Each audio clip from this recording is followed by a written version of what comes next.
We have two very special people, Dr. Jodi Radosh and Dr. Victoria Williams, and they are collaborating on a program that involves both media and political science, and they're going to talk about their collaboration.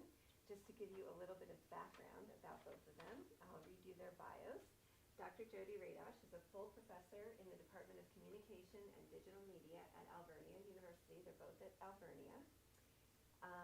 Dr. Radosh is the director of Alvernia's new Community News Lab. She has worn many hats in her 24 years at Alvernia, including co-director of the Office for Teaching and Learning and associate director of the Holleran Center for Community and Global Engagement. She earned her PhD in Mass Media and Communications and a Master of Journalism degree from Temple. She received a BA in Communications and English from Rutgers University. Recently, she earned a Master of Education degree from the University of Pennsylvania in Global Higher Education Management. Dr. Radosh worked as a television reporter for various news stations, including WGAL-TV, the NBC affiliate in Lancaster, PA. She co-wrote 2 video production textbooks, Shoot, Edit, Share Video Production for Mass Media, Marketing, Advertising, and Public Relations. That's a long title. The publishers. They have a way of doing that. And the Broadcast News Toolkit, Inside the Digital Newsroom by Routledge Publishers. She is also the proud mother of 2 daughters, Rachel and Danny, as well as the wife of Dr. Lee Radosh, an addiction medicine physician, and a member of our local temple, the RCOS, Reformed Congregation Oheb Shalom. I'm sure many of you have seen Jodi there. Dr. Victoria Williams grew up in Morgantown, Pennsylvania, so not far at all, and is a graduate of Twin Valley High School. She graduated magna cum laude with honors in political science from Lynchburg College in Lynchburg, Virginia, where she participated in the college's Westover Honors Program. Moving to Waco, Texas, she took a large leap from Morgantown to Waco, Texas. She attended Baylor University. There she earned her MA in International Relations with a focus on former Soviet Central Asia and comparative development.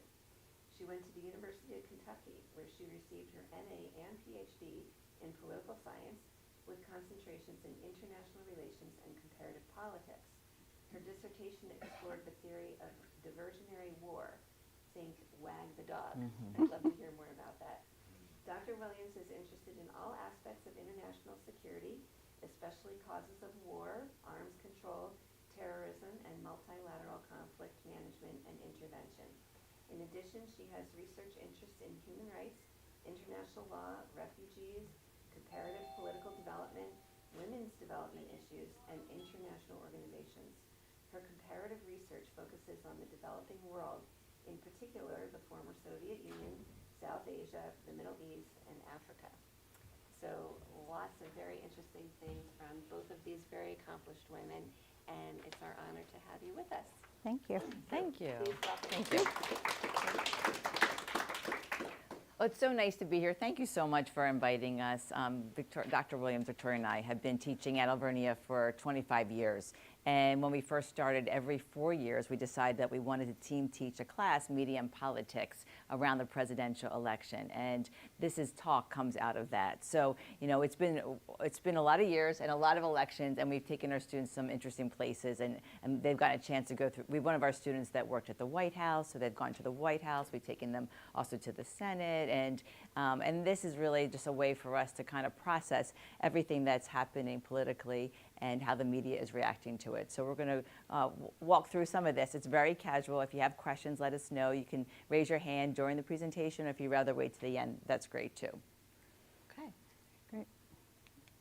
Yeah, so the state of journalism right now, there's a lot to talk about. We could be here for a long, long time. So we know we only have an hour. So we thought we'd highlight some of the things that we think are happening and also put that in perspective for politically and also in relation to what's happening with the media. So, you know, a lot has changed in 25 years. So, and the media has really gone through a lot of media conglomerates, and there's been a lot of changes. So let's walk through some of them together and talk about them. How local news, and again, you heard my background. So I started as a local reporter, and right now with the advent of social media, so much has changed. We know from our students that they're not getting, and Luke, I'm so happy to see you here. Luke was one of my former students. We know that students really aren't getting their news from local TV, that a lot of it's really from TikTok and social media. And that also goes for a lot of adults as well. So let's talk about the transformation and the decline. So I guess in here, this is a very bright group, but how many of you get your news from the Reading Eagle? Maybe how many of you look at the newspaper or the New York Times? Okay, or Washington Post, okay, or other things. How many of you do watch local 69 News? Okay, sometimes. How many of you watch news out of Philadelphia, local news? Okay, and how many of you watch national news? Okay, great. So that's a very bright group. That's not very, I guess, a good representation of what we see when we give this talk in other sectors. A lot of people really are not getting their news anymore from traditional news sources. What'd you say? They're also a lot older. And they're also a little older, right? So absolutely. But we know that, just so you know, like news, there is no really, there's the Society of Professional Journalists that like to uphold the ethics and credentials for what journalists do. And that is an organization that has existed for quite some time. But we know right now that there are also other people that are making their way into the news sector that didn't go to school for journalism. I got my master's in journalism. I worked my way up from local TV stations. But now with social media, there's a lot of different influencers that can give their opinion, and it's not really also based on fact. And that makes this very confusing. And I just had a student in my class yesterday. We were talking about the Super Bowl, and she was talking about the halftime show. And I'm sure how many of you saw the halftime show? And there was a little boy in there that gets the Grammy that's supposed to represent Bad Bunny when he's little. And then some of the students saw on TikTok that was the student that was captured from ICE, and that was a rumor that was going around.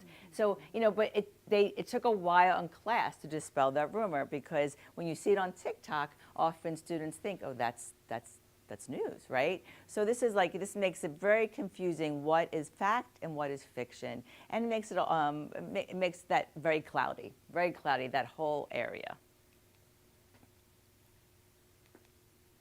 So the code of ethics for journalism, the Society of Professional Journalists, look at a couple things. And one of them is that we seek that it should be true, and what you report should be accurate. And when I worked at the TV station, we did a lot of check and balances to make sure that our stories were accurate before they went out on the air. And, our news director at the time was really, and he should have been, right, really made sure that ethics and accuracy were so important. And my first day at Channel 8, you're learning a new system. You're thrown around very quickly. I had to go live at noon. I go live at 5. Like your first day, you're just kind of thrown in there. And we have something to type in the names of who you interview. And I accidentally misspelled the name of the news director, the police chief that I offered, and the news director yelled at me. I mean, really was very, very angry. And he was like, no one will know but his mom, but that hurts our accuracy. And what you reported wasn't accurate. And, that shows you the level of, the level that we wanted to make sure what we were reporting was accurate and was truthful and was important. Now, standards that was over 25 years ago have really come down quite a bit. So, now, we still strive to be objective, to be neutral, to be transparent, and to make sure we have balanced reporting. But again, that's in the strive to make sure you get the news out quickly and to make sure that you're the first and to report something. Sometimes some of that slides a little bit, and you're also now up against social media and people that are also putting news out there. And I think right now, the most interesting story that I'm following, and I'm sure a lot of you are too, is what's happened to Savannah Guthrie's mom, and looking at that. And yesterday, how many of you are following that? I mean, it's very fascinating. And problem I see with that, not to interrupt her, the biggest problem I see with covering the Samantha Guthrie is the fact that the network news, like, so I watch CBS every night. Yeah. They only have like 15 or 20 minutes worth of news between commercials, the meds and everything like that.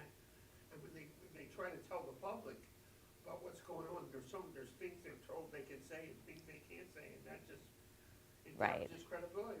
I mean, families reaching out, what's going on, or is our mother and all that.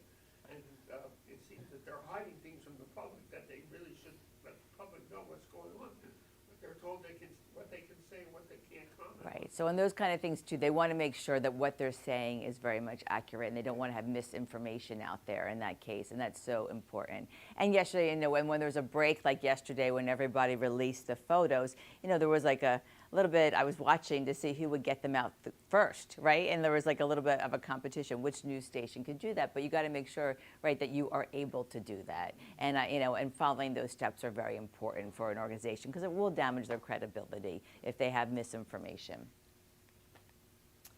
So, this is a cute cartoon actually just to show, that the role of a journalist, of course, is to investigate many things, right? And some of that is to investigate government. It's also to investigate, there's a check and balance on government. You think Watergate, right? We also think of ensuring transparency, protecting public interest, and informing the public. And when you look at these dogs here, it says, of course, many in government would prefer the toothless variety. So you see one dog that's really ruthless and the other that has no teeth. So, and we can, think about that in terms of what's happening now and how it's very important that there is a check and balance on government, right? So this part is really important. So many people ask, how do news decide what is news? And at every news organization, we're trained to think about news in terms of what are news values. And this is what people are interested in and what's important for people to know. And we think about news values in terms of impact, timeliness, prominence, proximity, bizarreness, conflict, and currency. And I'm going to go over each of these. So for instance, people are interested in impact. How does a story impact them? So, again, these, and then just kind of mention, the words will change at different news organizations and not exactly say all of these words, but the ideas and the concepts are the same. So news organizations know if they report on something, how does it impact the community that they're serving? That's very important. They also want to look at stories that are timely. It's not a news story if it happened a week ago, right? They're always looking for the most current news story to get the information out. And then, of course, the prominence. Who's involved in that news story? And we know that stories that affect celebrities and politicians are of interest. Athletes are the Kardashians, right, are of interest to us. And proximity. There is a saying, NIMBY, not in my backyard in news. And that means that we think about news that's important, that what happens right here in Berks County. And not just in Berks County, but if you live in Wyomissing, you really care what happens in Wyomissing, especially if it involves your school and you have children there. So people care the most about news that affects their area, like their little mile radius, because that's important to them. So we know that, and which is why you often see national stories. Right now we have the Olympics going on, so if there are any local athletes that are part of the Olympics or any local angle that we can put on a news story is often what we'll look for a local news organization. And the other thing is bizarreness, and the students always love this. I'm always saying, like, if a dog bites a man, that's not a news story. But if a man bites a dog, that's a news story. And they always think that's funny, and that actually was a real news story that happened in England pretty recently when a gentleman's dog got in a fight with another dog. To protect him, he bit the dog. So that became a big news story. And conflict. Where's the beef? Where's the challenge? We just had the Super Bowl this past weekend. Who's going to win that Super Bowl? Who's going to win the war? Who's going to find out what happened to Savannah Guthrie's mom? We want to find out. This is part of how we are built, our curiosity, and we need to know these kind of information.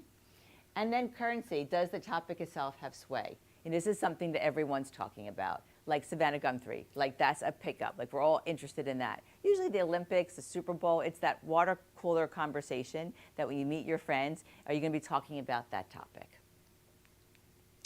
And the media, there's certain terms here, and I'll go through these kind of quickly. because we have a lot to go through. But the media has some terms that we look at. The media is the one that sets the agenda. We call them the agenda setters because they're really talking about the stories that we are looking at. There are many, many news stories that come into an organization every day. So they get news releases, they get calls, they get emails, and not everything gets covered. So it really has to go back to those news values. Many of those stories just, go right into the recycling bin. So they can only have a limited time if you're local TV news. If you're the newspaper, you have a little bit more space, but, and we can only cover so much based on our staff. And we also think who are the ones that are what we call the gatekeepers, the people that are the ones that are giving you that news and really allowing you to tell you that story are the journalists, making these decisions are the journalists and the news directors and the editors.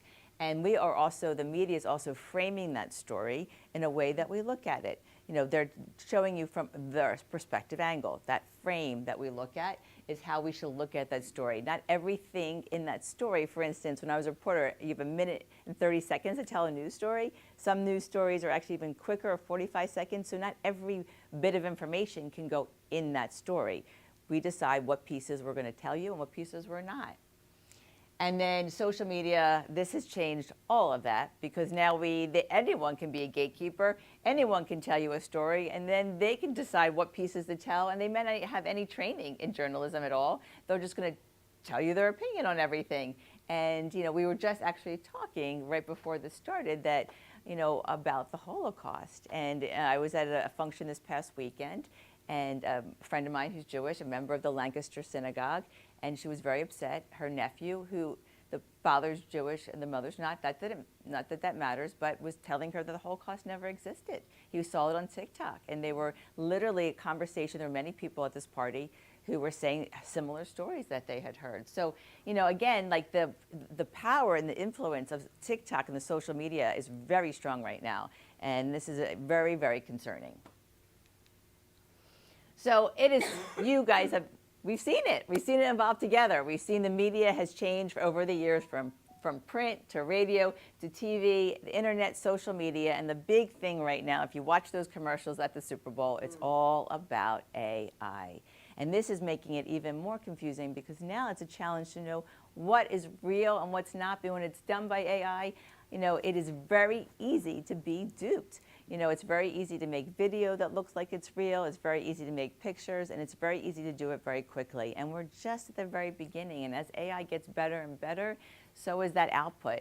So this is also very concerning because we're not going to know what's real or not. And I'm sure I was just with my dad, and often he gets these emails that he shows me. Is this real? Is this real? Is this a scam?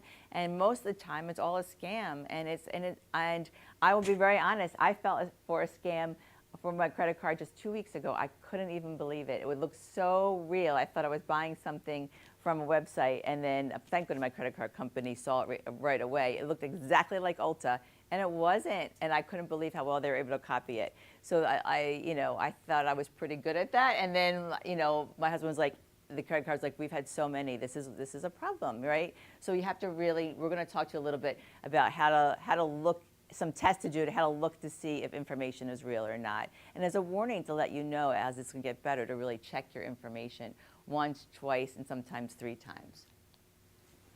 So again, this is really just to show you, what an original would look like in a deep fake. And, right now there's some times where you can kind of tell the technology is not perfect yet, so you can tell what's real or what's not.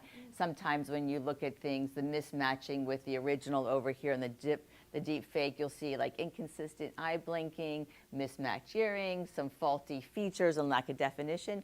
But it's getting hard to tell. How many of you have seen something on AI or a video that was created by AI and you're like, I thought that was completely real, right? Mm-hmm. There's a lot of videos that come with sharks that come around in the summertime. What do they actually, I don't mean to sound naive, yeah. What do they mean by artificial intelligence? And to me, if you think of it in pure words, artificial, you don't know whether it's real or not.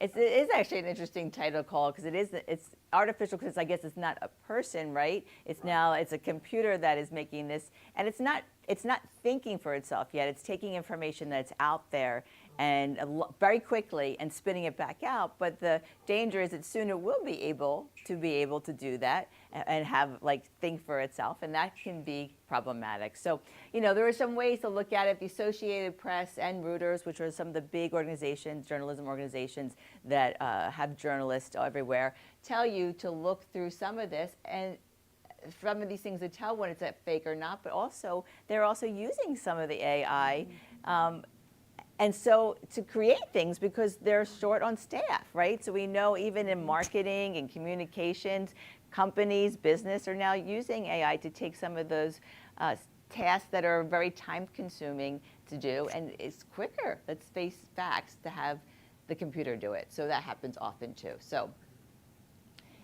public trust in media right now, 34% of Americans trust most news sources. Right now, it's a hard time. 56% of people say they avoid the news at all costs because it's just too hard to bear, and it's too depressing. And we know that 38% of young adults get their news via TikTok. And these are polls that are done by an organization called the Pew Research Center, huge research center that does a lot of this polling quite often. And they say that trust in the journalism is usually the highest when it's most visible, when we see that are big stories often that come out that journalists are involved in too. And this is a problem. So this is a problem for journalism. This is a problem that there's not a lot of trust in it, which is why people are going to other sources. TikTok, again, is really the increasing place for news, especially young people, and you can see that in folks that are 18 to 29, that they are really, this is huge, right, are really climbing quickly up there. We know it's not so much in 50-year-olds and over, but that young population is a big population, and they're not really getting any news from traditional sources and haven't, so that this shift will keep moving forward. So, and more than half of the U.S. adult TikTok users get news there. Again, you can see where some of the other social media that they're getting news from: Facebook, YouTube, Instagram, TikTok, as we mentioned, Reddit, Nextdoor. There are so many other apps that they're really getting their news from, and they're not traditional news sources. And Americans are turning to social media for news despite the lower trust. Social media is 37% are getting their news. Network news is 26%, cable 21%, radio 20%, and then all the way down to newspapers are only 12% of the population are getting their news from newspapers. And podcasts is about 8%. Yeah? With a TikTok, is there a question about who's deciding with the algorithm what's actually going to be put up? Because everybody and their brother can post there. Right. Some algorithm or somebody somewhere is deciding, okay, we're going to push this. And the big issue with TikTok, obviously, was that it was owned by Chinese companies that would like to have an influence on American politics, obviously. Absolutely, right? So it's, again, I don't even know if any, we don't, and we don't know the algorithms, right? Find out. No, and that's also hidden, and they don't want us to know the algorithms, so we don't really know. I would think based on what he just said, TikTok, that if they don't really want you to know the outcome or whether it's the truth or not, people would stay away from that and go to the network news because it's more reliable. You would think, That's my guess. you would think so, but unfortunately, those of us that have maybe young children or grandchildren, they're, the addiction to social media is so strong, and they really do like hearing from their peers. So and the influencers are people that look like themselves. Not so much they identify and relate to people that are their own age. Don't you kind of feel that the national medias, the ABCs, NBCs, CBSs, they report popular news a lot, when a lot of stuff is going on in our politics and all that they don't even talk about, ever. Right. So those, to me, those are almost just pop news. Well, it's also, that's the thing. You get to pick and choose with social media what stories you want to hear. So you can go, when you're watching network news, you're going through all the stories. But when you're looking on social media, you get to hear stories that really the way you think or things that you're interested in. And they're siloed. So what it is, we think about echo chambers, right? Where people are basically getting news of what they already believe, and it reinforces their own opinions without being exposed to others. This is because it's exactly to kind of follow up what you're saying, because we know that traditional media is worried about what's happening. Some of them are going on TikTok themselves. So the Washington Post has gone on to TikTok, and they have made some very humorous skits, almost like Saturday Night Live kind of skits, in a way to tell the news. So they're a way to engage younger audiences. They're trying to get them with this humor because they know that's what the younger audiences like. And this is what we're seeing. A lot of like behind the scenes looks also, and they want to do this because they really want to bring back the trust in journalism. They want journalists to be relatable, so they're trying to be transparent about the process. They're trying to show you behind the scenes of how they put stories together. They're trying to show you what a journalist's day in the life looks like. They're also using some inside jokes and gags. Again, humor is a big one to get to the younger audience. And they also like to look, at like using international stories as well as a lens through looking at, so just a way to look at other stories too that they think will engage an audience. Anything they can do to really get a following is what they're trying to do. And they're just experimenting. And if you haven't, I don't know how many of you have TikTok or have looked at it, but if you do have TikTok, look at the Washington Post, and it's interesting to see some of the stuff that they're putting out there. It's very engaging and very different than we've ever seen journalists do. Yeah, see, that's exactly it, right? This is huge. This is a problem we're faced with because there's huge layoffs, less reporters, people aren't buying newspapers, so they have to lay off people. I mean, look, we saw it right here in town at the Reading Eagle. So, and this is happening across America. So, yes. Print advertising has dropped tremendously. So we're going to talk a little bit about what is happening across the country to kind of fill that hole. As a result, we're seeing what's called news deserts, and I'll talk about that a little later, how there is less news. Think about the Reading Eagle, less local news, more news that's coming out of a conglomerate, more stories that can be shared, less what's happening in your backyard, and just what's happening, very surface news everywhere, because they don't have the staff to do so because they're laying off reporters, and that's what the problem is.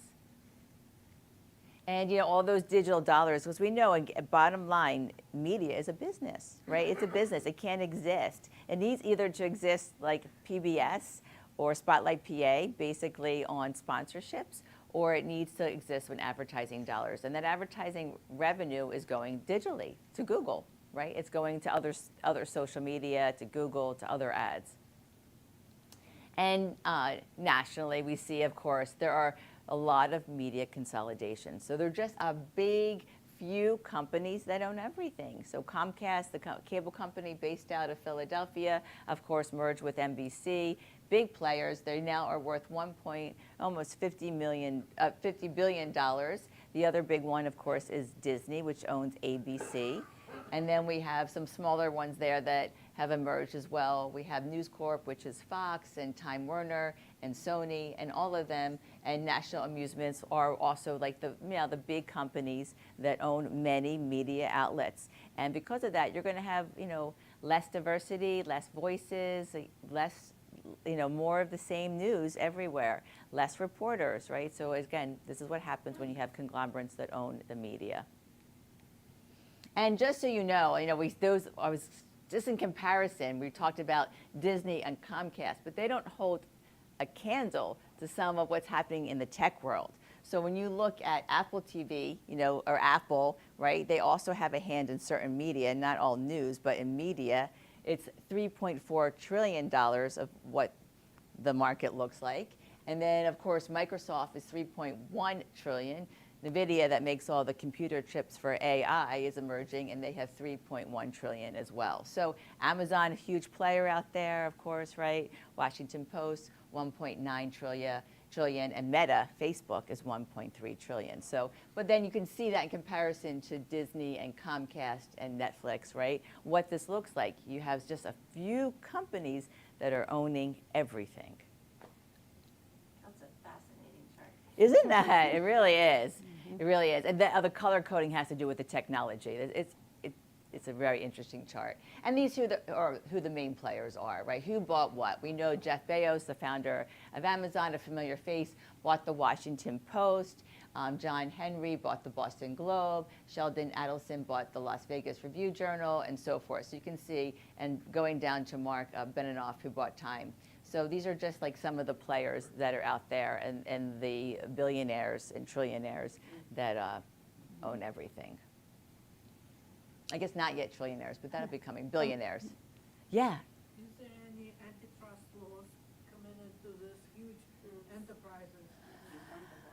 Yeah, well, that's what's happening, right? So you see so much of that's going on right now. There are, and there's been a lot of, a lot of concern and fighting, but, the protection isn't there 100% yet. Obviously, they're able to do so, right? That's the whole problem. Yeah. Mm-hmm. So with the effects, again, media consolidation, conflict of interest. Right? What happens, again, there was recently a death that happened at Disney. Well, actually, they never say it happens at Disney because they have to take the body off a Disney property before they will say that the person died. But when someone gets hurt, is that going to be the lead story on ABC? No, probably not. They'll report it, but maybe that will not be the lead story. And this actually happened, I watched this a couple years ago. There's been a couple deaths at Disney World. Someone that got hurt in the monorail. And I saw that ABC and NBC had it in their first block, but ABC, of course, owns Disney, had it much later in the story. So there's conflicts of interest when this happens. There's also a lot more syndicated content, which means the same kind of content that you're passing along. So for instance, when I worked for the station here at WGAL, we were also owned by Hearst Argyle. It was an NBC station, but Hearst Argyle also owned us. We weren't an operated and owned NBC station. And Hearst Argyle owned a lot of stations throughout the country. So our set looked exactly like the TV station that you saw in Orlando, Florida. And again, some of that content was shared along those lines. So that's what happens when you have conglomerates. And then the other thing, they prioritize profit over public interest. And I think the best example of that is really the Reading Eagle, right? That newspaper is really there to make a profit. They're not really don't care as much about local reporting or local news. They really want to just make money. And the owners of it are not in the area. They're outside the area, and they own many newspapers that's similar, and they're just sharing content and have a few reporters they keep on just so they can cover a few stories. But I will say they are a friend of the Federation. Oh, that's good. So that's very good, right? Yeah. Exactly. At least since I've been here in my short time, they have shown up 3 times. Oh, that's great. Done really nice stories for us. That's good. So that's a good plus. So right. Yeah. So exactly. So they are they're covering what they can, and that's good that you're getting the coverage. So and then again, so what happens is we have what's called a news desert, and our area is called a news desert because we are in an area where our coverage on the TV station is coming out of the Philadelphia market, and we are pretty far from Philadelphia, but we're considered part of the Philadelphia TV market. We have a local affiliate on the TV market, WFMZ, which is based out of Allentown and has a bureau here. But then we also have some of us get coverage out of Lancaster, but Lancaster and Philadelphia, let's be honest, don't really come out here to cover us unless the story is amazing or horrific, right? We're just part of we're part of the advertising dollars in Philadelphia. And they don't want to let us go because the more people that they have, the more they can charge for advertising. So we have a newspaper that has become much smaller, and because of that, Spotlight PA, I'm not sure how many of you are familiar with it. I was on the advisory board to bring it in. It's a nonprofit that's based out of Harrisburg and has a bureau in State College, and they are doing more investigative reporting. We have 3 investigative reporters that are working out of Alvernia in our downtown office. We have an office there, and their job is to really shed more light on what's happening here. And they were started up with sponsorships of $500,000 sponsorships, and they will all the money that they get is all donations. They are not for profit, and they don't do any advertising. And they've won many awards, and they do have very trained journalists that have come from other areas. But we're still considered a news desert, and this is happening because we still have a lack of news, so forth. And this is happening again all over the U.S., right? Because we're seeing newspapers closing. and TV stations folding and people getting laid off. So, and this is again to kind of show you, in the US, 225 counties do not have a local newspaper. Half of all counties only have one newspaper, and it's usually a weekly. And the one newspaper is the yellow, and the no newspapers are the red, just to give you some kind of sense. And there is a lot of yellow, right? So we see that, and quite a bit of red, and it's getting bigger and bigger. All right. I'm going to switch it over. We're going to play tag team. I'm going to go back to Dr. Williams, and if there's time, we're going to flip back again to me at the end. All right, so I'm just going to talk. I got it. Okay. I'm just going to talk a little bit about sort of why the press is important, why we care about it politically, and what is happening with politics and the media today. So you know that the press is protected under the First Amendment of the American Constitution. It was viewed by the Founding Fathers as one of the critical pieces of civil liberties if you want to have a democracy. And so the freedom of the press is one of the rights that really distinguishes democracies. When we look at democracies around the world, we care, do they have free press? And what that means is, are they able to operate independently? Do they have access to information? Are they under the thumb of the administration, or are they actually able to report the truth without consequence? So freedom of press, as you see in this little cartoon, is seen as actually the cornerstone of democracy. Sometimes we think that maybe it's freedom of speech, but because the press has so much more reach, right, and the ability to sort of influence and tell the public what's happening, and that is critical for our democratic rights, right? We have to know what's going on in order to be able to vote as an informed citizen. So freedom of press is actually really the critical cornerstone, and once you remove that, the entire democratic process is in jeopardy. So that means that journalists are really sort of like the front line in preventing authoritarianism. And every place that we see authoritarian regimes, we know that they go after freedom of press and journalists because, again, of their reach and their ability to sort of like, shed light on things that perhaps the government does not want you to see. And you see this quote here from the Journalism Protection Initiative that basically says that, any place that you see authoritarianism, the attacks on the press are going to be what happens, and that means that the journalists are then the front line against that, right? And as we've just talked about, with so many journalists, with decreasing numbers of journalists, that becomes a problem here in the United States. So freedom of press is endangered everywhere. It's not just here. Everywhere around the world, freedom of press is in danger. Some ways that you can limit freedom of press. There's a lot. It's not just literally like, locking up reporters who say something against you. There's a whole range of other things that governments can do that basically serve to be attacks on freedom of the press. So limiting access to information is one, right? So you don't let journalists in where they need to be. You don't give them access to documents or data. You don't let them into press rooms, that kind of thing. Instituting new regulations on things like, how many journalists have to show up, what kind of press credentials you have to present, what the access to different places will be. You can target journalists in newsrooms with lawsuits and investigations. You can continually degrade them or deride them as, frivolous, fake news, that kind of thing. Attaching credibility to loyalist outlets so that all of a sudden you start to say like, oh, this place over here, they're the ones that's the true news, but they're really just the ones that are most in your pocket. Obviously, you can actually threaten journalists and erode their protections, and then you can also censor information. So the World Press Freedom Index is produced by an organization called Reporters Without Borders, and they say that basically around the world, freedom of the press is in danger. They rank conditions for journalists as poor in over half the world's countries, and the score of assessed countries is the lowest that it's basically ever been. This freedom of the press, that figure, Yes. that graphic you showed just before this one, Uh-huh. are they mandating this World Press Freedom Index? Uh-huh. Are they mandated by certain regulations when they have to broadcast the news to be accurate and tell the truth, or is that just,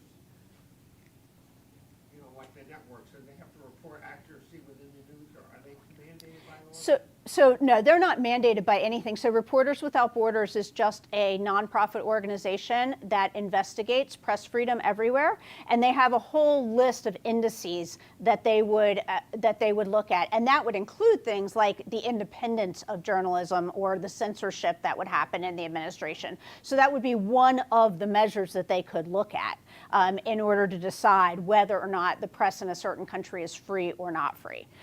So if we look at this, so this is the map that is the product of looking at those sorts of things. So this is an indices, and it just shows you, so the green, the lightest color of green says that the press is in a good situation in that country. The darkest red would be a very serious situation, meaning that journalists are, being imprisoned or that they have no access to information, that kind of thing. And so you can kind of see the shading.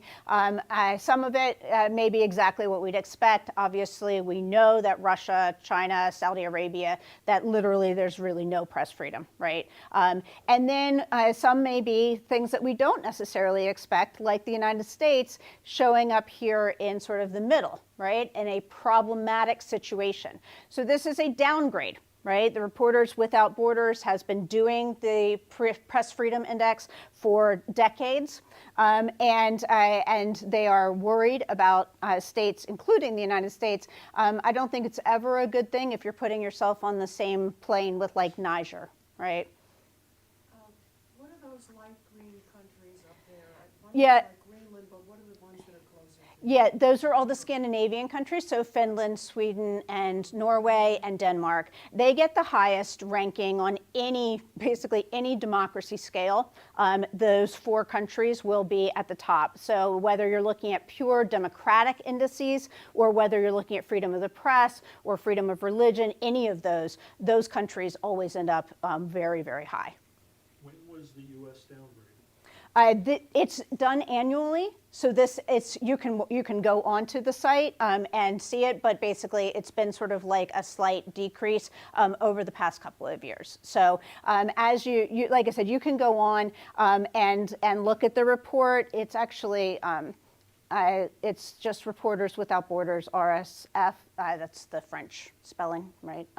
So you could look at it yourself and see. You can on the actual website, you can like hover over every country. It'll tell you sort of like why they grade them the way that they do. So again, it's a composite indices. They're looking at a whole bunch of different things, including the violence, including like repression, including just sort of like a general atmosphere, like the lack of trust. All those sorts of things would play into it. This is the freedom of the press indices. They're 57th in the index, so there's about 200 countries in the world, give or take. So we are out of the top quarter with that. You see there the part of the indices is economic. So that is basically like, can those news organizations stay afloat? Is there sort of like, is the economics of it basically eroding the amount of news people have access to? And that's one of the things that really has hurt the United States' ranking on this. They also have a social indicator, and that's sort of, again, this issue of trust and, sort of the atmosphere that journalists operate in. So again, if you're interested, I encourage you to go to their website. It's very fascinating stuff. This is the Reporters Without Borders. This is their statement that they issued as part of their report, just basically saying that they feel like there's patterns of blows to the press freedom quite clear, and that the RSF refuses to accept this massive attack on press freedom as the new normal. All right, and we know that part of this has to do with the Trump administration and their relationship with the press. So we're just going to run through a couple of things that we have seen happening. we know that the job of the press is to basically like put a spotlight on the administration, the government in general, right? Whether it's Trump or Biden or whoever else is in office, that's the job of the press, to tell the public what's happening. And that means that whoever's in that office is often under a lot of scrutiny. And as we saw earlier, they prefer the toothless variety of dog, right, rather than the one that has teeth. So here's a thing, right, like this is just Trump, like yelling at the press for having, basically kind of like, shown something that he does not want shown. So there's a whole bunch of things that have happened under the Trump administration that relate to freedom of press, some of which you probably know, and some of which maybe you don't know as much. So I'm just going to highlight a couple of little things. I know some of these have a lot of text on them, but basically the first thing is that the White House Correspondents Association is the independent group of reporters that reports on White House stuff. So they sit and listen to Caroline Leavitt, say whatever the Trump administration would like her to say. And they have the White House right now has actually changed that historic relationship. The WHCA used to be the ones who they decided who was going to sit in the press briefing. They decided sort of like, the arrangement and how things were going to go. But now the White House has decided that actually they're going to be the ones in charge of that. So this might seem like something, it might very well be within the administration's right to do that. But it is a change from historic norms, right? And that's the key thing. They have also included, as we said, a bunch of people who, by the standards that we were talking about a few minutes ago, we wouldn't consider professional journalists, right? They haven't been trained as journalists. They don't work for traditional news organizations. And therefore, you're sort of prioritizing access to information to people who don't have the training of historically journalism would have. And that is really problematic. Yeah, go ahead. Do you know what the ratio is of somewhat between who he lets in? I believe he lets anybody right. Yeah. Yeah. Yeah. I think it changed. So the White House here in the press briefings, I think it's about 50%. Sort of like people that they would like and traditional journalists. The next slide, though, is the Department of Defense, Pete Hegseth. He actually has his own restrictions, and those are actually way worse. In fact, they're so bad that all of the major news organizations said that they wouldn't even participate. Right? They're like, you know what, like it's so bad what you're doing that we don't even want to be a part of these sorts of like briefings. And so they issued this, right? They say, we decline to agree to the Pentagon's new requirement, which would restrict journalists' ability to keep the nation and the world informed of important national security issues. So within the Department of Defense, you see there only 15 journalists actually remain, and most of them were from pretty left-wing, administration-friendly organizations, right, or independent. So this, I think, captures that, right? So the independent watchdogs, out with the old who might bite you, and in with the new, like friendly ones, the ones who are going to support you, who are going to ask, softball questions, and really not hold you accountable. So, it's much easier to like have those in your, be surrounded by those. The Department of Justice has rescinded protections for journalists. I'm just going to run through a couple of these. They have also the Trump administration has instigated multiple lawsuits against these various companies, a whole bunch of media organizations. This is just one example of one of his suits against them, and he says there at the bottom, this is in another line of long victories over the fake news media we are holding to account for their widespread fraud and deceit. The Wall Street Journal, the failing New York Times, the Washington Post, MSDNC, CNN, and all other mainstream media liars are on notice that the days of them being allowed to deceive the American people are over. Make America great again. Again, based on that remark that we just saw up there, well, I don't know. How how do you know whether I would think basically that the network news, when they broadcast to the American people from 6:30 to 7, you have to believe that most of what they say is accurate, or, they're reporting to the whole country. It would be foolish for them to broadcast news that's incorrect or. So one of the reasons that this is so problematic, right, is because what it does is it sows that seed of distrust. Yeah. So like all of a sudden, if something is on that nightly news that you disagree with, or that someone is pushing back against, is like, well, that's not true. Now you're like, well, wait a second, is it true or is it not? And that's a huge shift. Right, that's a huge shift from the days when many of you are of the generation, right? Walter Cronkite, he said the truth, and Americans believed what he said, and they believed it because we had all this accountability, and that was sort of how journalism worked. But today we're in a very different environment. So when you have the President of the United States saying to the American people, you cannot trust not just the quote-unquote failing New York Times, but basically anybody else except for me, right? Then that puts all journalism in a really vulnerable position. So he also has used regulatory authority through the FCC. He's threatened to rescind news journalists' license. With all the fake news coming out of NBC and the networks, at what point is it appropriate to challenge their licenses? They're bad for the country.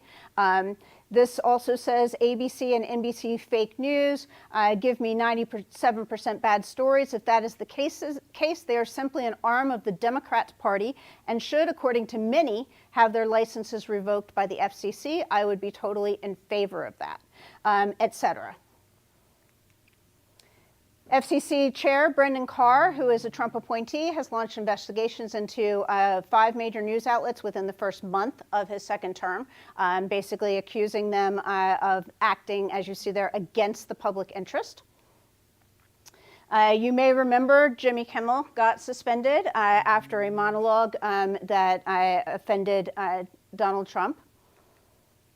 60 Minutes also was pursued by the FCC after a story that they were accused of editing in a way that made her look favorable, an interview with Kamala Harris. Trump also individually filed a lawsuit in that. 60 Minutes settled for $16 million, causing the producer to resign, right, saying that he didn't have independence. He says, Paramount began to supervise the show's content in new ways. None of our stories has been blocked, but he felt that he lost the independence that honest journalism requires. The FCC is in charge of mergers and acquisitions. So that big chart that she showed you with all those round circles, guess what? The FCC is the one that does that. And all of those big companies just want to acquire more. And so they basically, there's an incentive for all those media companies to essentially settle and make sure that they don't get on the bad side of the FCC and therefore risk losing the acquisitions and mergers that they are interested in. YouTube paid $24.5 million for suspending Trump in the wake of the January 6th riot. You see there, this $24.5 million settlement is a relatively small amount for Alphabet, which earned $9.7 billion in just the second quarter of 2025. So these settlements look big, right? To the average American, they're millions and millions of dollars. But to these companies, there's pennies. They're nothing. Media payouts, Meta paid $25 million, X, Twitter paid 10, Paramount paid 16, ABC News paid 15. Trump has a bunch of pending lawsuits against the media, including the New York Times. He says in this tweet, or Truth Social post, we have proudly held to account ABC and George Slopadopoulous, as he calls him, CBS and 60 Minutes, the fake Pulitzer Prizes, and many others who deal in and push disgusting lies and even fraud to the American people. This lawsuit is filed not only on behalf of your favorite president, me, but also to continue to stand up for all Americans who will no longer tolerate the abusive wrongdoings of the fake news media. Journalists settle almost all of these suits, even though most legal experts say they would not hold up in court, right? They would ultimately prevail, but they basically decide that it's not worth it. It's faster, and the journalists get to retain their access to the administration, which is really important, right? If you're a journalist, you want to have access to the politics and the politicians. On the other hand, Donald Trump is raking in millions of dollars from it. In addition to all of those things, Donald Trump eliminated the U.S. Agency for Global Media and also cut funds for PBS. I have a question. Yeah, go ahead. Go back Yep. to when you said he's making millions. Yes. So is he privately suing these companies? Yeah. Yes. And then privately reaping the reward? So he's So- not suing Private them on lawsuit. behalf of anybody. Correct. himself. Yeah, that's correct. That's correct. Yes, but he has. I mean, so he has. The accounting, I think, is a little unclear. What he has said is that he's going to donate the money to various projects, whether it's the library or the ballroom or whatever else. So the accounting of exactly what's happening to that money is not clear. The New York Times just ran a story, I believe about a week ago, talking about all of the money that Trump has accumulated in the course of his thing. If you saw it, it's quite astonishing. But in that, they include some of these settlements as sort of like the money that has come to him privately. But again, the accounting of it is really not clear, I think, right? Yeah, over here first, go ahead. I'm almost sure I know the answer to this, but has any other president ever lodged a personal lawsuit against journalists? No. So that is entirely, I mean, it's Yeah. consistent with Yeah. what he did, how he ran his businesses. Right. But Yeah. it's entirely new to presidential. Oh, yeah. Yeah. Yeah, definitely. Please. So it's nothing more than pay to play, I mean, that's all. it Yeah, is. exactly. And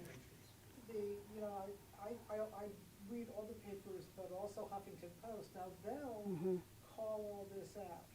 I'm wondering how long they could possibly last. Well, and that's exactly the problem, right? You know, you end up getting starved of your access to things, you know, and then then you don't have the ability to get in and report things.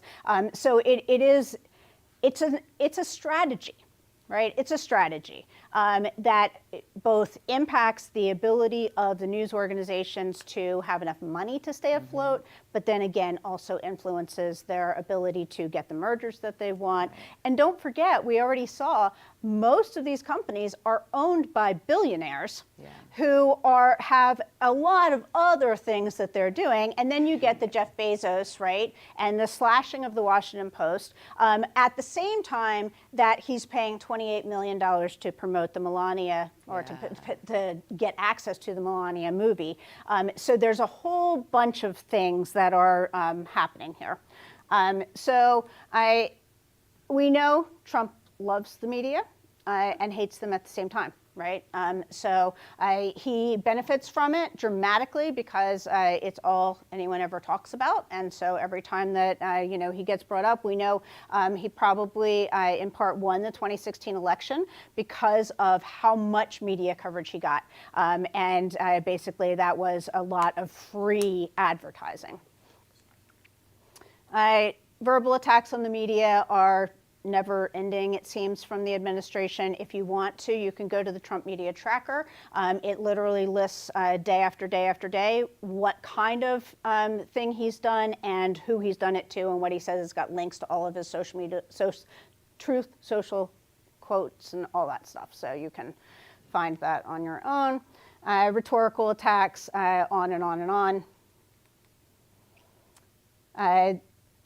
Who does he care about? This is looking at just 2016 and 17 when he declared his candidacy up until the time that he was inaugurated. And you see that actually as a candidate, he spent a lot more time just attacking individual journalists. But then once he once he won the election, then he started attacking the media as a whole. Those are all the blue lines. Again, shifting rhetoric.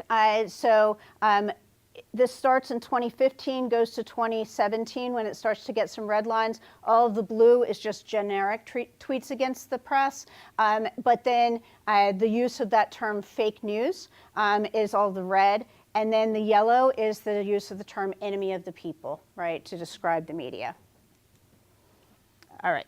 So I think let's shift to the end here. Yeah. This is just about local news. We've talked a little, let's go to so this what's one. happening locally, just 'cause I think you'd be interested. So what's happening because of this is that we see across the country, is that there are many universities that are partnering with the media to try to inform the public and to really get rid of these news deserts. So there are 227 what we call academic journalism partnerships in the US. And one of them is right here. So I started one here at Alberta University. It's called the Community News Lab. And I partnered with WEEU, with BCTV, Berks County Community Television, and Spotlight PA, which is that new venture, and was able to bring investigative reporters into the building. And we use this as a way for two things. One, that journalism students are getting hands-on experience to cover what's happening in their community. And the other is really to help the media and having more coverage because they don't have enough staff to do so. So really it's universities that are now kind of stepping in to try to help the media. And this is just the past year. So you can see all the yellow are all of the new and emerging academic partnerships that are happening. And the green just happened in 2024. So this is a really growing trend that's happening. And one of them is, so there's a University of Vermont is now keeping track of all this, and they got a big grant. And I am part of as of this week, I had applied to be what's called a faculty news champion. So I'm getting trained by others that have already done this. So there's a gentleman actually at University of Maryland who is helping those that are doing this in the Pennsylvania, New Jersey, and Delaware area. And there are over 100 of us that are in this partnership right now, and we have Zooms every week and how to really handle this. What do we do with really no money, no support, and just a way to how to help. So that's something positive, so you guys can kind of leave with something uplifting that universities are trying to help in this space and see what goes on. So, and then again, like Spotlight PA, you probably know this, before they came in, they had to really make sure they're very strategic that there was really a need for it in this area. There was really a need, and they really did a lot of research, and they interviewed over 800 Berks Countyans to find out what news they think is lacking. And the biggest thing they came up was really feature stories. So that's really what my students are focused on. And plus, they don't have the skills to do investigative reporting. So we are letting the students cover more feature stories that are happening in Berks County. And the trained journalists who have the background, who worked at many different newspapers, are the ones that are doing the investigative reporting in this county. So just so you know, and that's all the folks from WEEU, was just so you know, was taken over pretty recently from some young folks that are fantastic and have remodeled an EEU completely, are trying to do a lot of new programming, which is really nice. And they have a new program in the morning called Feedback and a new host. So they're doing a lot of cool things, and that's BCTV is there as well, and Spotlight PA. So, and the people at Spotlight PA, a lot of them are trained journalists. One of them in charge of all of them, she's a trained journalist from the Reading Eagle, who've been there for years. What's it? Oh yeah, Lisa, you had Lisa here? Oh, and Hannah and everyone come? Oh, well, you know then. Yeah, they're great. So this is just, so this is, they're fantastic. So we're all working very closely together. And that's just some of the new spaces that everybody has. That's Spotlight PA and Alvernia in the end, BCTV in the middle is the redone EEU. If you hadn't been in EEU, it looked like it was in the 60s for years, and now they really made it look really nice. I'm glad you had them. Where's funding for this coming? Is that endangered by the bigger political situation? Yes, so it's all donations. So Spotlight PA is working out of $500,000 donation. I am doing Community News Lab on a zero budget from Alvernia, so because there is no money. So it's really just like we're all just trying to do what we can. There really isn't so much funding. So we're just doing what we can to try to help out. So so it's an opportunity if anyone wants to donate. And that's just the students that have really, they're also getting some training from this is us in a call with the Philadelphia Inquirer. We were able to pop into one of their news meetings every day, and students were able to meet the editors from there. And these are students working, since you had them, you recognize them, for the reporters from Spotlight PA on stories that they're covering. And they're getting trained by them. So now what we want to do is, I think, really kind of give you some skills to look at what to look for. This is just, I know you probably have seen this before, but this is something that's also, when we share with students, is often quite shocking. So this kind of lets you know on the scale where a lot of media outlets lie, whether they're liberal or conservative, and really how complex they are in their coverage to really how much is down here in sensational and clickbait. And we really kind of tried to really train our students on what is the best sources that they should be looking at, and the ones that are most unbiased and nonpartisan. And a lot of them too are coming from homes where different channels were on, and we tried to explain to them where some of those channels lie on this scale. So Great chart, too. it's a great chart. It hasn't been updated in a little bit, but it's a great chart. So the other thing is what we try to leave our students with is really this is a media literacy skill toolbox. And we want students to really have the skills to know what they're looking at and to see what sources they're looking at and to double check those sources. So we really want to decode those media messages, access really the influence, what is really fact and opinion there, and really make sure that they themselves also, when they are, some of our journalism students also create media that's very thoughtful and conscientious. And we feel very strongly, and we're doing a lot more media literacy training with our students. We have media literacy courses at Alvernia, and this really is also, some of the high schools are even adding media literacy into their curriculum, which is very important because it really has to start at a much younger age. So that's nice to see. This is a great, great chart. I know charts are very eye-catching, but how to spot fake news, and this kind of gives you some of those ways to look at it. One, is it from a credible source? Always look and check to what that source is. It can be very hard to distinguish. Sometimes they are so good at hiding it. There's like an ABC, news.com, and there's an abcnews.go that comes out that looks like almost exactly. So you really have to really do a lot of looking at that carefully. Also check other supporting sources when you see a news story. Where is it, if you see the source you're looking at, also look, is it coming out of ABC or NBC? Is it coming out of PBS, NPR? Who else is covering it, and how are they covering it?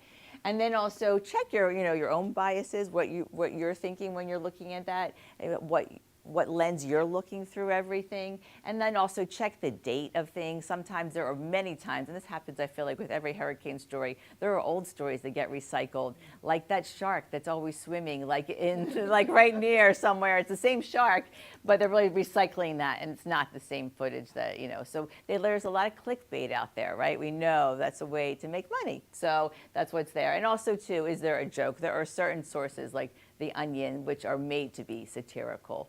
Often students sometimes get confused with them. We're like, that is the whole purpose of that coverage, because they're just looking what's coming up on their For You pages all the time.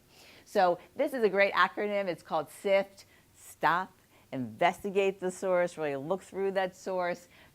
Try to see if you can find any better coverage. How is everyone else covering the story? And finally, trace the claims, the quotes, and media to the original context and see where it's coming from. Do a little Googling. It takes time, right? It takes efforts. This is not easy stuff to do. And it's so much easier. Before, what happens often, and this is what we saw in some of these elections, everyone sees these stories, they're not investigating them, and they're just kind of sharing them. They're sharing them, and they're sharing them, and they're sharing them, but they weren't accurate claims at all. And that's what we're really trying to train our students. Before you stop, before you share, and know what you're sharing. Is that really accurate? You get so like, oh my gosh, that's a great headline, and I'm going to share that with everybody, and we know that's not true. So, and these are these are great fact-checking sites if you ever want to go. My favorite is factcheck.org, which is out of the Communication School at University of Pennsylvania, Annenberg, but there are so many that are great. PolitiFact, which really is from the Poynter Institute, and they do this truth meter, which looks at ratings from truth to liar, liar, pants on fire. So it kind of like is a fun one to look at. Another one, of course, is Snopes that looks at, it's like the oldest, largest fact-checking site. You probably have heard that one before. It looks at a lot of urban legends and it debunks them. But the Washington Post has a fact-checker site. Or they did. I'm not Oh, sure right. They I'm may not sure anymore. that We don't it's gonna know. Right. exist We don't- anymore. Right. That may not exist after everything that's happening there, but that's true. They did have a good one. The Associated Press, though, does, and Reuters, which are two that are good to look at as well. And Duke Reporters Lab, which is based out of Duke. So the universities are helping out in some of this as well. So these are some good things to leave you with. So yeah, any questions? There's a lot here. I think one concern that from Yeah. both of your presentations that I'm getting, some of the unprecedented Yeah. things that are happening now, the lawsuits, Yeah. the press room,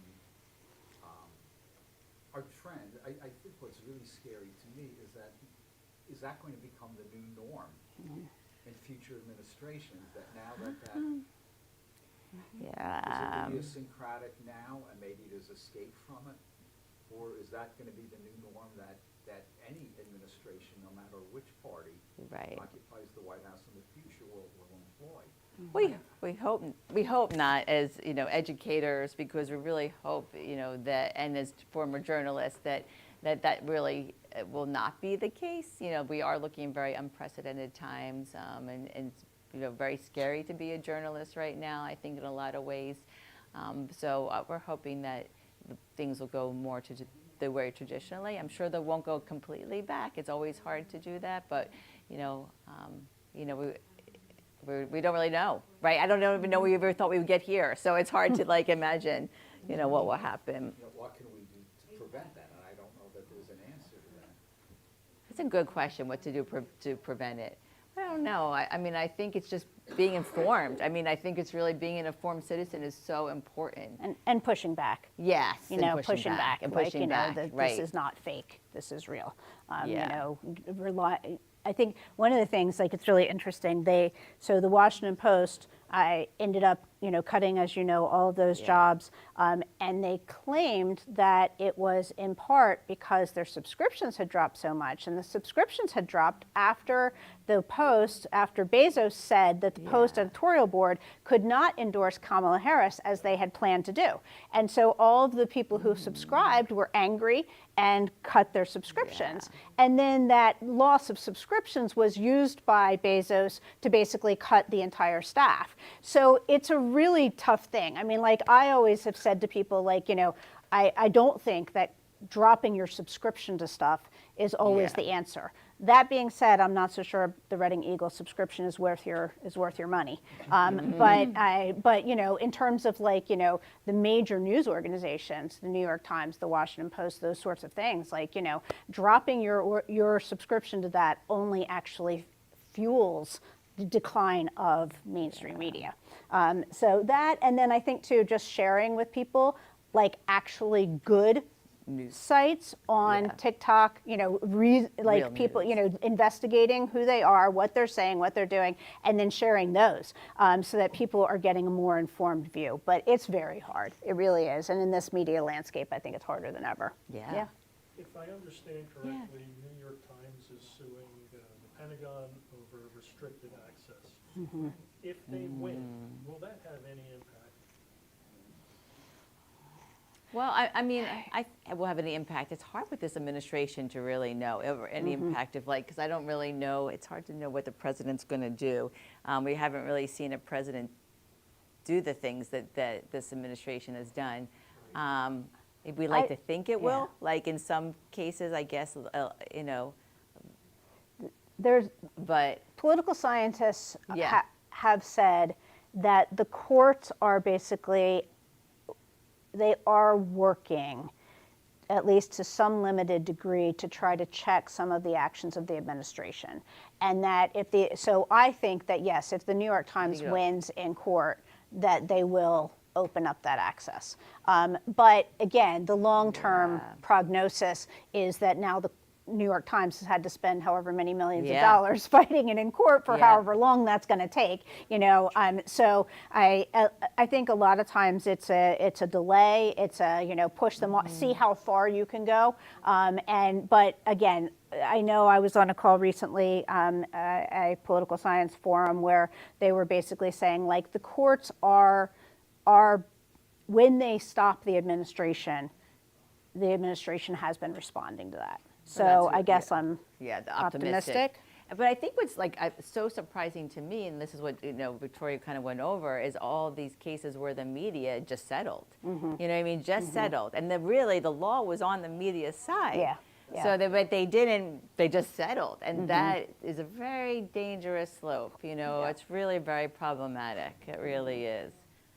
They're so concerned about getting access to information, but what information is the administration actually providing to the reporters at these meetings? Right. I mean, Yeah. it's Right. only what they Right. Right. want Right. to be shown, and Right. they're not really getting any truth Right. about what's really going on. So what's Yeah. why do they even care about going to these meetings Yeah. and these Yeah. releases if they're Yeah. not getting anything Right. truthful? I think it's just the opportunity Yeah, to ask the questions. You Yeah. know, like, and then the administration sort of looks bad when they don't respond or when they respond badly. I mean, Yeah. but yeah, no, I mean, Such a you're good right. point. Like, I It's mean, such- I'm not sure how much they do care about that. And now No. they're using, basically, they're suing under Freedom of Information Act in order to actually get access to any Yeah. information. But, you know, I mean, we didn't even really touch on the fact that the administration is also removing tons of websites. They're Yes. taking down, like, That's you very know, important. posts that they've had up. And so there's a whole bunch of sort of like government information that the administration is also removing from public access. And so in order to get access to it, you have to fill out one of those FOIA requests, and that can take a really long time to work its way through the system. So yeah, Yeah. but you're It's- right. I mean, we see Caroline Levitt. I mean, I will say, you know, Yeah. whether you like what the administration does or not, I mean, she's pretty good at her job. You know, she gets up there and she shuts everybody down, and she doesn't give the reporters an inch. You know, and so there is a sense of frustration. You know, yeah, why be Yeah. there? So I think. Her on C-SPAN, she is one sharp cookie. And Yeah. I saw her with Pamela Bondi. She was interviewed, being cross-examined by that Nadler, that congressman from New York, and the one from California, and the other one from New York. No, Maryland. What's it? I forget his name. The Democrat, saying that the ICE procedures that Trump is to restore, but Yeah.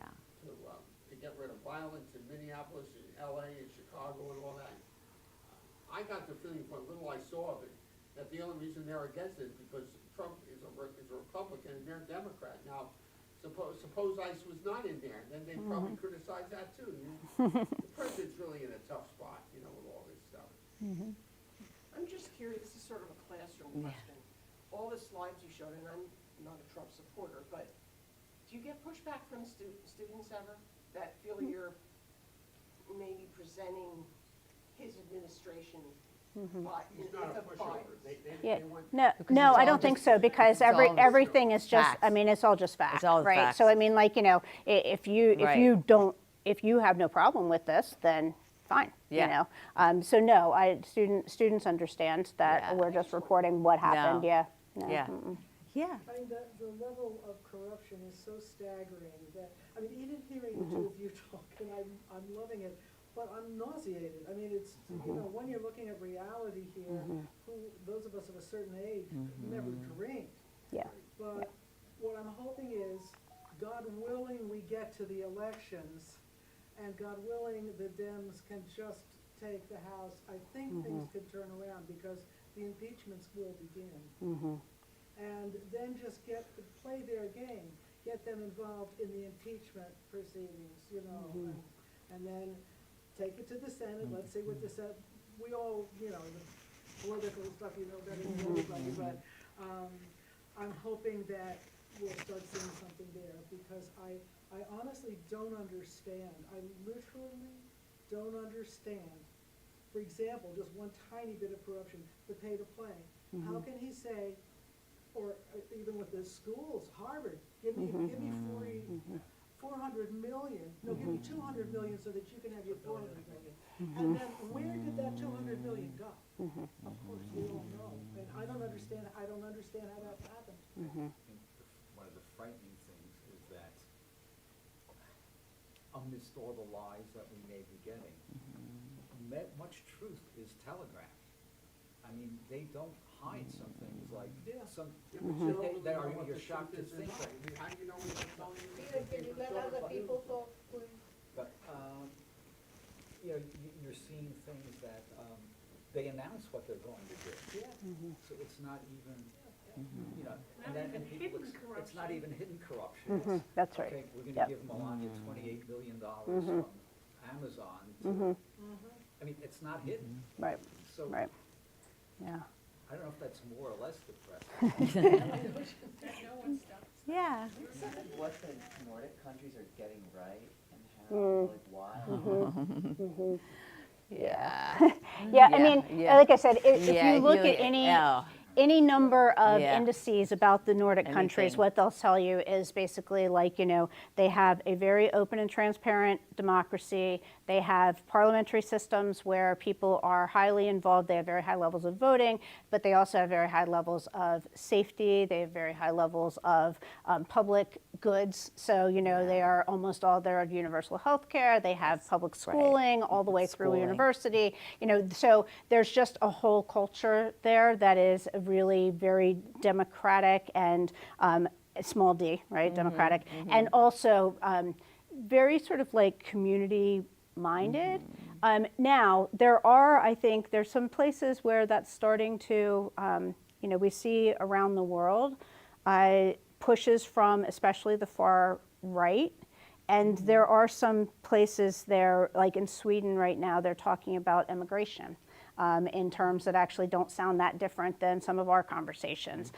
So whether or not, those are in jeopardy, but they're like all of the, like I said, you can look at the combined indices, but they look at sort of like economics and social, cultural, and also the political environment, how much are and I think what you see is what we would have seen here maybe 30 years ago, a much more open and transparent relationship between the press and the president or the prime minister, whoever it is. And when they're asked a question, they get a legitimate answer, and you don't get the, like, this is all fake news. And I do think the whole point of doing that, the reason that Trump does it so much, is exactly where you're at, which is like, I don't know who to trust, and they're all lying. But Trump has done that purposefully. I mean, like, he wants you to not believe them, because then when a story comes out, you don't know for sure whether or not it's true or not true. And that is enough for the threads of disinformation that are all over social media to jump all over it and be like, oh, see, that's all fake news, that's all false, that's all false. And the more that happens, the less we trust the media. Right. And so, like, and it's really hard, like all those fact-checking websites and stuff like that, like people push back against those too. Oh, they're just lying, But I think at some point you have to decide, like, actually, I'm going to trust X, Y, and Z. Yeah. And here's why I'm going to trust them, right? I'm going to trust them because when I verify their information, it's true on 10 different sites. I'm seeing it repeatedly, right? Like, it's usually not the case. It might occasionally be, but it's rarely the case that if you've got 99 people saying one thing and one person screaming something else, that one person is correct. It might be occasionally, right? I'm not saying we should always ignore them, but then you want to check into it. But if everybody else is basically like, no, this is what's happening, then they're probably right, right? And that's really hard.